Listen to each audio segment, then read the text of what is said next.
South Korean archer Kim Woo-jin won gold in the men's individual event at the Paris Summer Games, with which Team Korea achieves a clean sweep of all archery gold medals. South Korean stocks plummeted yet again on Monday, prompting a trading suspension. KOSPI fell by nearly 9% over fears of a U.S. economic slowdown. Iran could start attacking Israel within 24 hours to retaliate against the recent killing of the Hamas leader in Tehran, despite international calls against an expansion of the conflict. It's August 5th, 6 p.m. in Seoul. This is Newscenter.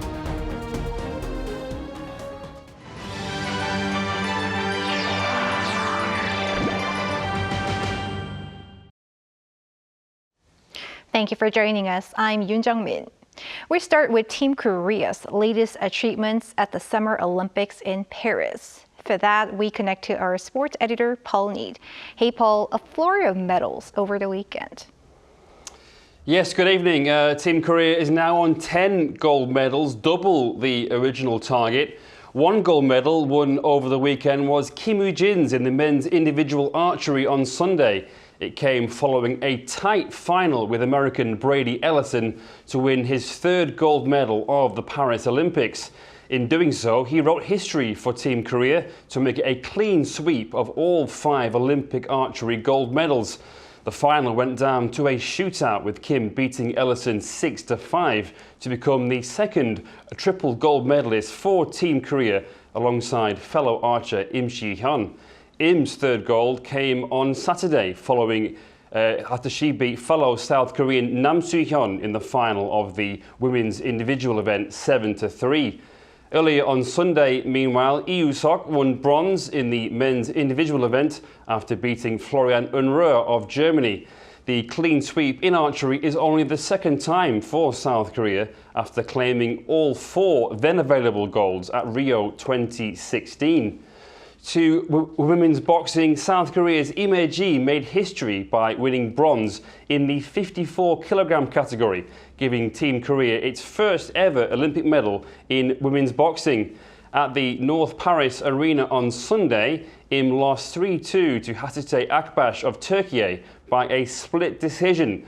As there is no bronze medal match in Olympic boxing, the losers of the 2 semis each receive a bronze.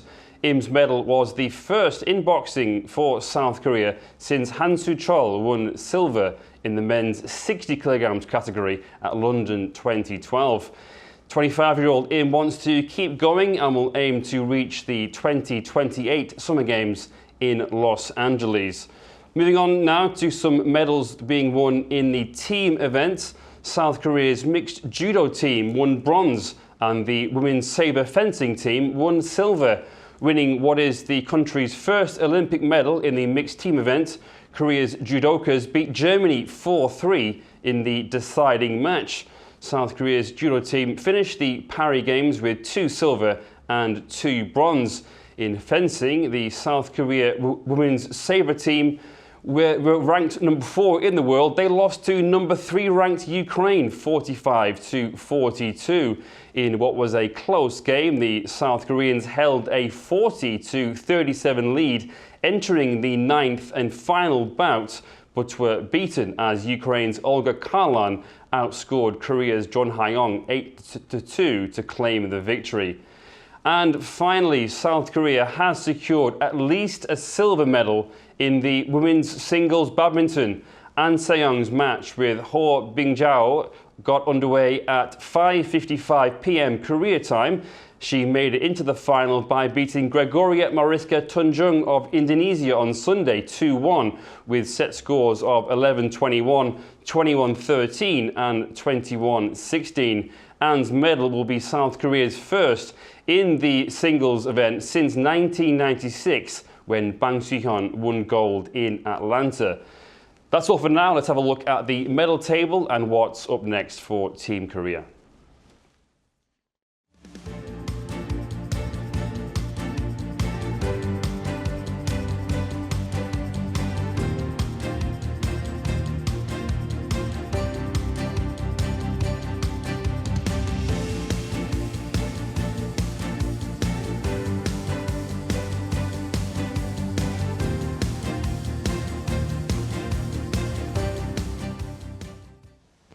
The local stock markets plunged further on Monday, spurred by higher U.S. unemployment rate numbers.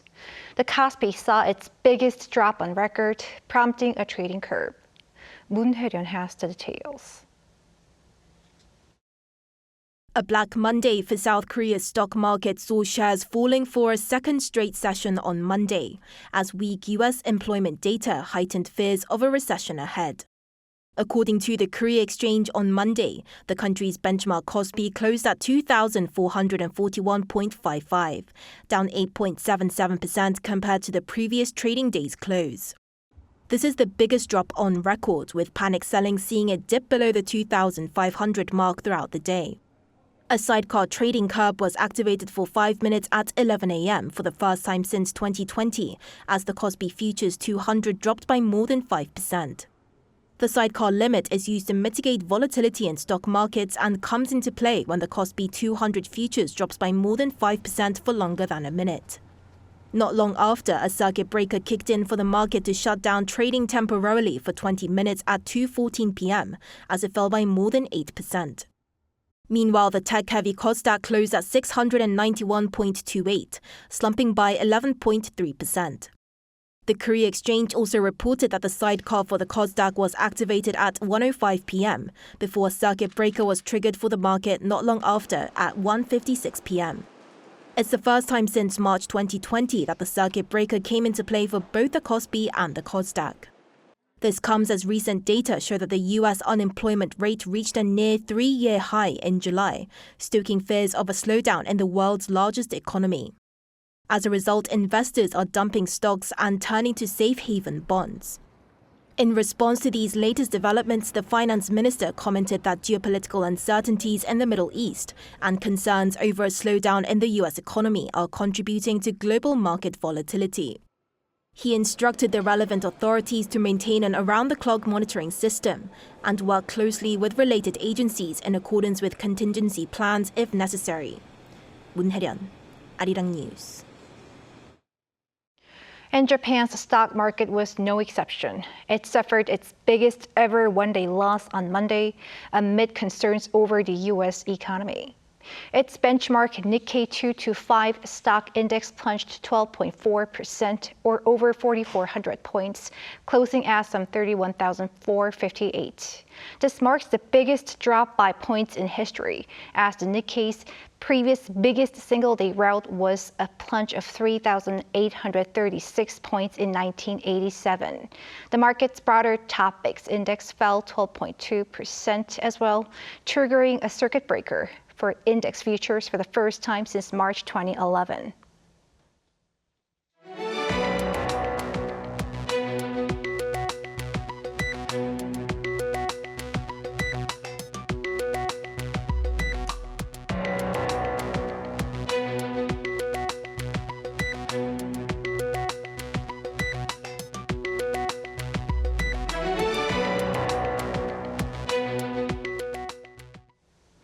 Iran could start attacking Israel within 24 hours to retaliate against the recent killing of the Hamas leader in Tehran, despite international calls against it.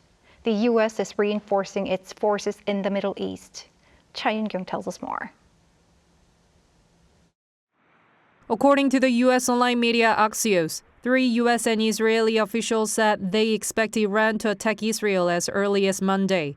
Iranian and Hezbollah leaders have vowed to retaliate for the assassinations of the latter's top military commander Fuad Shukr and Hamas political leader Ismail Haniyeh last week. It has been reported that Iran is reviewing options to mobilize military forces, such as Hezbollah and Yemen's Houthis, to be behind the attacks. In response, Israeli Prime Minister Benjamin Netanyahu said Israel will react and exact a heavy price for any act of hostility towards Israel from any arena, warning that the state of Israel is in a multi-arena war against Iran's axis of evil and is prepared for any scenario, both on defense and offense. To diffuse tension in the Middle East, Jordanian Foreign Minister Ayman Safadi made a rare visit to Iran on Sunday in an effort to persuade it to hold back from attacking Israel in response to the assassination of the Hamas political leader, according to The Guardian. However, the visit seems to have failed since Iran insisted on Sunday that there was no room for compromise and that it would make a decisive response to the assassination. Iranian state TV reported that Iranian President Masoud Pezeshkian said the assassination of Haniyeh was a major mistake by the Zionist regime of Israel that will not go unanswered in a meeting with Safadi. Meanwhile, the White House has said that U.S. President Joe Biden is set to meet his national security team on Monday, local time, to discuss issues in the Middle East amid growing fears of an Iranian attack on Israel. The U.S. is also boosting its forces in the Middle East in preparation for any possible action by Iran, sending more warships and fighter jets to the region, the Pentagon said on Friday. Biden will also speak to Jordan's King Abdullah II. Since an attack by Iran and Hezbollah against Israel could be imminent, U.S. Secretary of State Antony Blinken spoke with his counterparts from the G7 countries on Sunday. The G7 ministers said they expressed their deep concern over the heightened level of tension in the Middle East, which threatens to ignite a broader conflict in the region. 차윤경, Arirang News. In Bangladesh, public protests against the government persist with grave consequences, as authorities report almost 100 losses of lives on Sunday alone. Choi Soo-young explains. Protests in Bangladesh have intensified since the middle of July and resulted in at least 90 deaths in just one day on Sunday local time.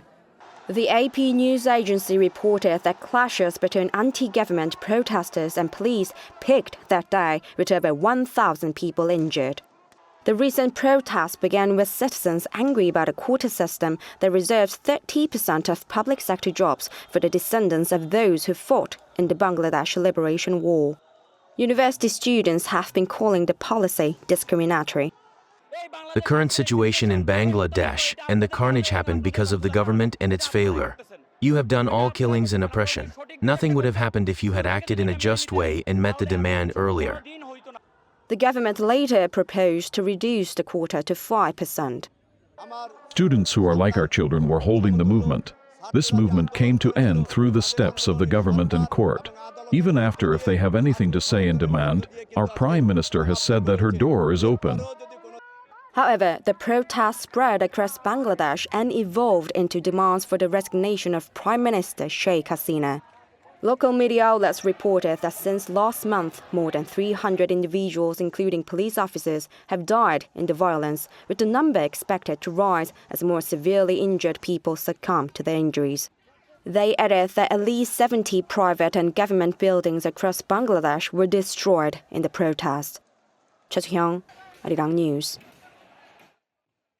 North Korea says it has deployed over 200 tactical ballistic missile launchers to frontline units, as Kim Jong-un reaffirms his nuclear weapons ambitions during a ceremony. Bae Yoon-ji has this report. This is a picture released by North Korea's state-run news agency on Monday, showing what appears to be the transporter erector launcher vehicles for the Hwasong-11 close-range ballistic missiles. This is a type of tactical missile that the regime has been testing since April 2022, that's known to fly around 110 kilometers.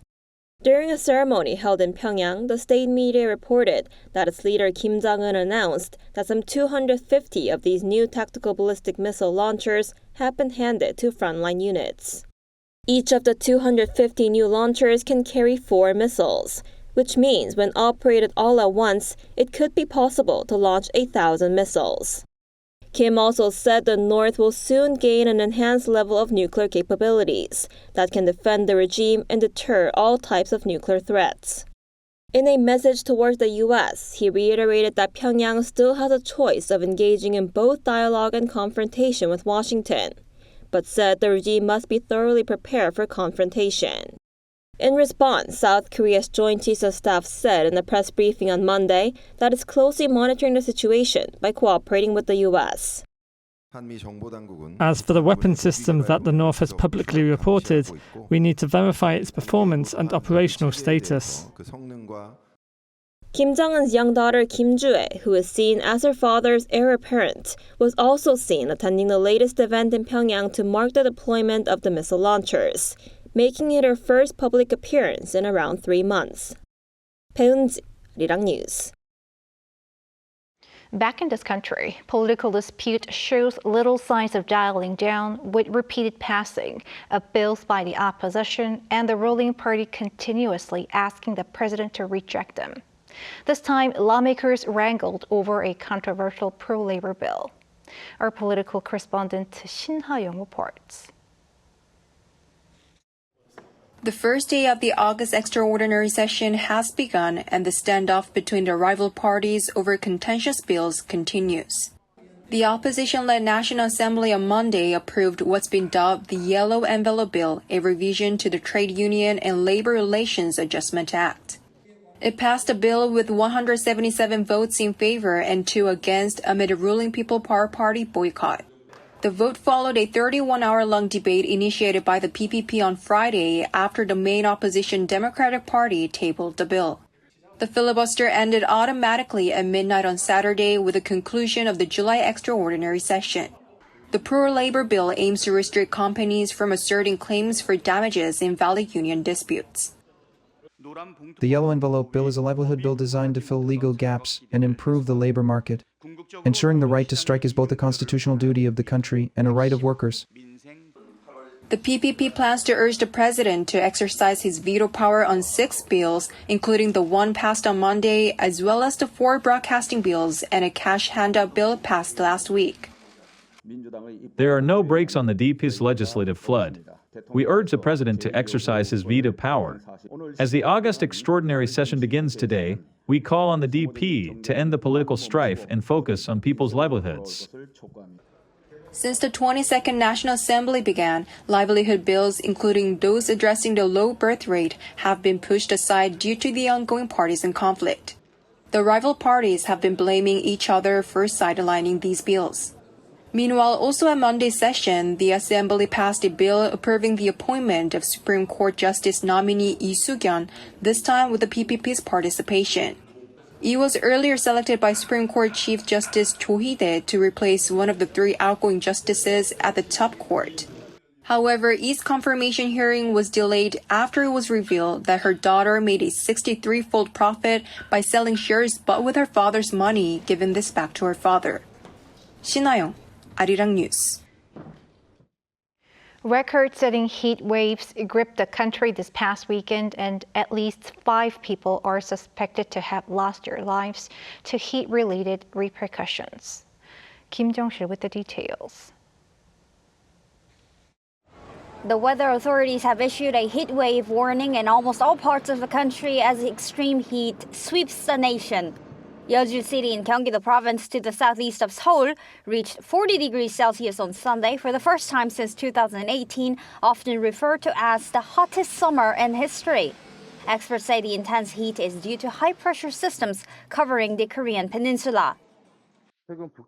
Recently, the North Pacific High has settled over the Korean peninsula, bringing in a large amount of hot, humid air from the south along river valleys. As a result, we're experiencing pronounced tropical nights where temperatures don't drop. Seoul, as well as southern metropolitan city of Gwangju, have been experiencing tropical nights for more than 2 weeks. Gangneung on the east coast has been having tropical nights for 17 days straight, a new record for the city for the most consecutive tropical nights since 2013. Some households are experiencing power outages in the heat as well. KEPCO announced on Monday that more than 250 households in an apartment in Seoul's Dongdaemun-gu district lost power on Sunday night. Residents in Gwangju as well as Daegu also experienced power outages. Pundits say they're caused by many people using air conditioning at night. Authorities expect this week will be the peak of the power demand this summer. According to the Korea Disease Control and Prevention Agency on Monday, at least 5 people have died over the weekend due to the heat. 3 women died on Saturday alone and 2 in their 90s died on Sunday. As several of them were found on farms, authorities warned people to refrain from working there during the daytime. This makes the total number of deaths due to heat-related illnesses reach 13 this year. Kim Jong-sil, Arirang News. President Yoon Suk-yeol begins his summer holiday today and will be spending it traveling to different places nationwide. According to sources, his holiday agenda includes visits to regional open markets and to a military base to boost troop morale. He will also be briefed on national matters by aides traveling with him during his annual leave. Pundits believe he will veto opposition-led bills that were passed by the parliament last week and oversee the response to the ongoing nationwide heat wave. As the hot days here in South Korea continue, some are finding ways to escape the heat by drinking traditional tea that the kings used to enjoy. Our An Song-jin shows us how to enjoy the summer day with the traditional scenery. The Green Mountain in the background blends in with the traditional buildings. Changdeokgung Palace, one of the 5 royal palaces from the Joseon dynasty, is a UNESCO World Heritage Site known for its architectural value and natural landscape. This building, which opened up to public for this summer, used to be the Royal Medical Clinic, responsible for the king's health. Not only did doctors here provide medical care to the royal court, but they also wrote books on traditional Korean medicine. This yakbang in Changdeokgung Palace is the only one among the 5 palaces which has been restored. Now it offers traditional events such as making scent bags and trying traditional tea. We put in different herbs for the scent bag. It was really fun to make it ourselves. Jaehotang, which literally translates to delicious and refreshing, used to be a drink enjoyed by the king and royal court on a hot day. Drinking it can make you feel refreshed during the summer heat. It's unique and it's a great souvenir actually to take with me. I'm very interested in traditional culture and history, so I love visiting palaces. And specifically today, it was the infirmary that was open that made us come today. It's really good that in Korea you have these opportunities to try new things.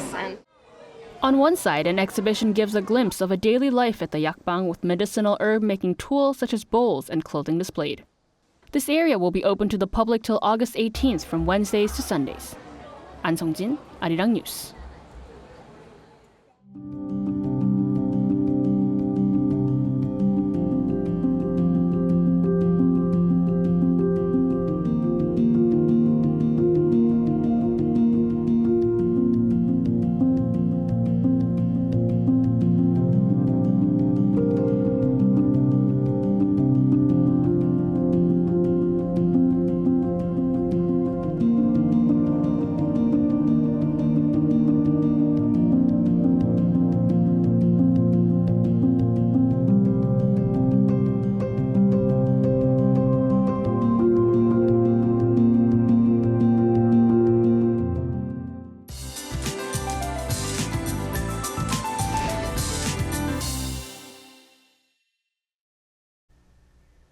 Yesterday was the hottest day this summer, with the highest daytime temperature in Seoul reaching 36.2 degrees Celsius. It's now been 15 consecutive days of tropical nights. The heat wave will continue tomorrow, with feels-like temperatures rising up to around 35 degrees. Currently, heat wave warnings are in effect in most parts of the country. There's now been a heat wave warning in place in Seoul for 13 straight days. The steaming heat is expected to continue until next week nationwide. Tomorrow, most areas will start off at least 24 degrees. Daily highs will move up to 34 in Daejeon, Gwangju and Jeju, Daegu and Gyeongju, 35 degrees. There will be frequent showers everywhere this week. Temperatures will drop temporarily when it rains, but the humidity will increase after the rain stops. That's all for Korea. Here are the weather conditions around the world.